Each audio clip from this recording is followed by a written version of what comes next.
ہر انسان کی زندگی میں ایک مرکز ہوتا ہے، اگرچہ یہ اوجھل رہتا ہے لیکن انسان کی زندگی میں نہ کسی پہلو میں یہ اثر انداز ہوتا ہے۔ آج کی ویڈیو میں آپ کو بتانے جا رہا ہوں کہ انسان کی زندگی میں مرکز کیسا کردار ادا کرتا ہے۔ سب سے پہلے میں آپ کو بتاتا ہوں شادی کا مرکز۔ یہ وہ رشتہ ہے جو انسان کی زندگی میں دیر پا اور تقویت والا ہے۔ یہ بات قدرتی ہے کہ انسان کی زندگی میں اس کا مرکز اس کا بیوی بھی ہو سکتی ہے، اس کا شوہر بھی ہو سکتا ہے۔ اگرچہ تحقیق یہ کہتی ہے، تجربہ یہ کہتا ہے کہ جب یہ رشتہ چلتا ہے تو ایک دوسرے کے جذباتی انحصار بڑھ جاتے ہیں۔ جب یہ انحصار بڑھتا ہے تو ایک دوسرے سے آپ کی ایکسپیکٹیشنز بڑھ جاتی ہیں۔ پھر اس میں خاندان کا اثر بھی ہو سکتا ہے، سسرال کا اثر بھی ہو سکتا ہے، یا کوئی بچہ پیدا ہو گیا یا کوئی معاملات ایسے ہو گئے، دونوں میں اختلافات ہو سکتے ہیں۔ اور جب اختلافات ہوتے ہیں تو کئی دفعہ ایسا ہوتا ہے کہ شریک حیات یہ کرتے ہیں کہ پرانی غلطیوں کو بھی یاد کرتے ہیں۔ ایک تو دوسرے ان کے کان بھر رہے ہوتے ہیں اور دوسرا وہ اپنی پرانی غلطیوں کو یاد کرنے لگے ہیں کہ اس وقت میں یہ غلطی کی تھی۔ اب یہ موقع نہیں ہے جب وہ بات ہو رہی ہے، لیکن وہ بات کرتے ہیں پرانی کہ اس وقت تمہاری یہ غلطی تھی۔ اس میں میاں بھی ہو سکتا ہے، بیوی بھی ہو سکتی ہے۔ اس سے کیا ہوتا ہے؟ اس سے رشتہ مزید خراب ہوتا ہے، اور مزید خراب ہونے سے کئی دفعہ اس کی صورت میں طلاق بھی ہو جاتی ہے یا خوشحالی چلی جاتی ہے۔ نمبر 2، خاندان کا مرکز۔ سننے میں یہ بات بہت مناسب لگتی ہے کہ کسی بھی شخص کا مرکز اس کا خاندان ہو، لیکن یہ اس وقت تک اچھی لگتی ہے جب تک اس میں غیر ضروری اور جھوٹی اور ناپائیدار روایات شامل نہ کی جائیں، یا کچھ ایسی چیزیں نہ شامل کی جائیں جو معاشرے کو خراب کرتی ہیں۔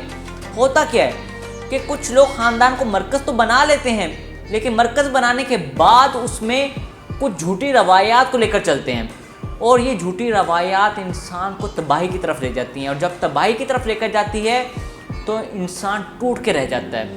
میں آپ کو یہ بتاتا چلوں، ایسے لوگ جو خاندان کو مرکز بناتے ہیں اور ایسی روایات کو آگے لے کر چلتے ہیں، یہ اپنے بچوں سے بھی پیار مشروط کرتے ہیں، یعنی دکھاوے کا پیار ہوتا ہے، کیونکہ انہوں نے اپنی روایات کو آگے لے کر چلنا ہوتا ہے، اور سب سے اہم ان کی اپنی روایات ہوتی ہیں، لیکن اس کے بدلے میں بچے بھی ان سے پیار نہیں کرتے ہیں۔ نمبر 3، پیسے کا مرکز۔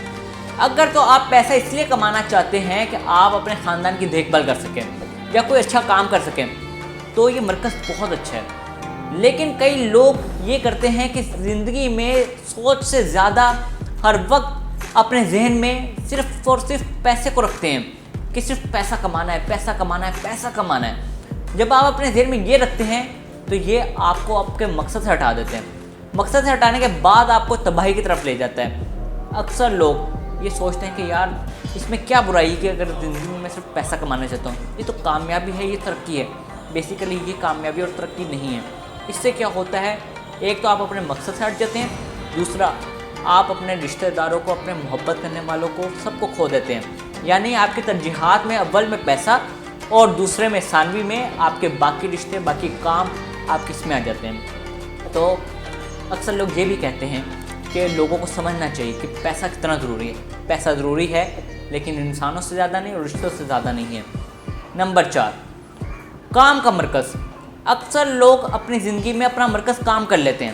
ان کی زندگی میں بیماری آ جائے، کوئی رشتہ، کچھ بھی، ان کی نظر میں سب سے زیادہ جو امپورٹنٹ چیز ہوتی ہے وہ ان کا کام کا مرکز ہوتا ہے، اور یہی ان کی پہچان بن جاتی ہے، اور یہ انہی ناموں سے پکارے جاتے ہیں۔ جیسے میں ایک ڈاکٹر ہوں، ڈاکٹر صاحب کہا جائے گا، وکیل ہوں، وکیل صاحب کہا جائے گا، یا پھر کوئی بھی پیشہ، ایکٹر ہوں، یا کوئی بھی پیشہ جو اس کا نام رکھ دیا جائے وہ اپنے آپ کو اسی طرح سے شناخت کروانا پسند کرتا ہے، اور اس طرح اس کی زندگی میں باقی جو چیزیں ہوتی ہیں وہ غیر ضروری ہو جاتی ہیں یا وہ کم ہو جاتی ہیں۔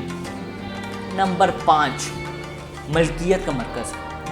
یہ چیز بہت عام ہے کہ اکثر لوگ اپنے آپ کی زندگی میں ملکیت کا مرکز بنا لیتے ہیں۔ اب اس میں کیا کرتے ہیں؟ اس میں صرف مادی چیزیں نہیں ہیں، یعنی کہ پیسہ، فیشنیبل کپڑے، یہ سب نہیں ہے۔ اس کے علاوہ یہ بھی کرتے ہیں کہ شہرت، عزت اور سب کچھ لوگوں کو شو آف کرتے ہیں۔ یار یہ میں، اس طرح میں آتی ہے۔ بلکہ یہ لوگ وہ کام کرتے ہیں جب کسی کی مدد کرنی پڑے تو بھی دکھاوا کرتے ہیں۔ قرآن پاک کے 30 پارے میں کہ اللہ پاک کہتے ہیں کہ انسان کو خرچ کرنا چاہیے اللہ کی راہ میں، خالصتاً اللہ کی راہ میں خرچ کرنے کی نیت ہونی چاہیے۔ اگر اس میں دکھاوا آ گیا تو وہ چیز آپ کے قابل قبول نہیں ہے، اللہ اس کو پسند نہیں فرماتا۔ اللہ نے اس کے بارے میں کہا ہے کہ انسان کی نیت کو میں جانتا ہوں کہ انسان کس نیت سے خرچ کر رہا ہے۔ تو جب آپ دکھاوا کرتے ہیں تو اس مال کا صدقہ خیرات کرنے کا آپ کو کوئی فائدہ نہیں ہے۔